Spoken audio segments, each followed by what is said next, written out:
सुप्रभात बच्चों, हम लोग लघु कथा लेखन को समझेंगे।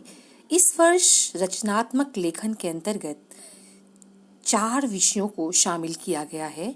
उसमें से पहला तो हमारा है अनुच्छेद लेखन, दूसरा है पत्र लेखन जिसमें औपचारिक और अनौपचारिक दोनों पत्रों को शामिल किया जाएगा, तीसरा है संवाद लेखन और चौथा है लघु कथा लेखन। लघु कथा लेखन पहली बार लिया गया है और इसे हम समझेंगे इस प्रकार से कि लघु का अर्थ होता है छोटा और कथा का अर्थ होता है कहानी और लेखन लिखना। तो लघु कथा को किस प्रकार से लिखना है इसे समझेंगे।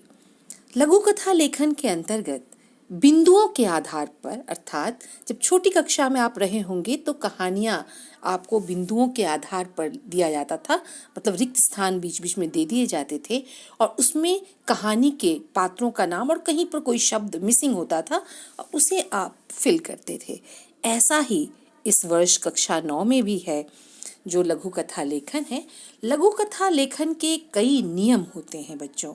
लघु कथा लेखन जब आप लिखेंगे तो उसमें हमें कई बातों का ध्यान रखना है। पहली बात तो ये कि घटना एक ही घटना पर केंद्रित हो। जो कहानी हम लिख रहे हैं केवल 2 या 3 पात्र हों इस कहानी में।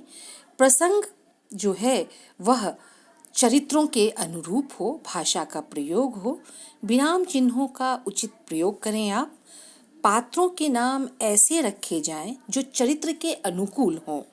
जैसा उनका चरित्र होगा, कैरेक्टर होगा, हमें उसी के अनुसार पात्रों के नाम।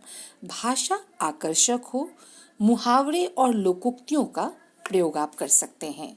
कथा में कोई संदेश निश्चित रूप से छिपा होना चाहिए। हम बचपन से भी जो भी कहानियाँ पढ़ते आए हैं उन सभी में कोई ना कोई संदेश छुपा होता है। तो जो कहानी आप लिखें उसमें भी कोई ना कोई संदेश होना आवश्यक होता है। तो इस प्रकार से कक्षा में जब आप आएंगे तो इसका हम लोग बार बार प्रयास करेंगे और अभ्यास कार्य के रूप में आपको कराया जाएगा।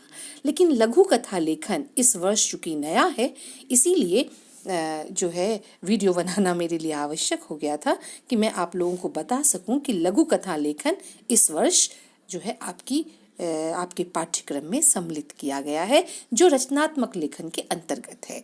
धन्यवाद बच्चों।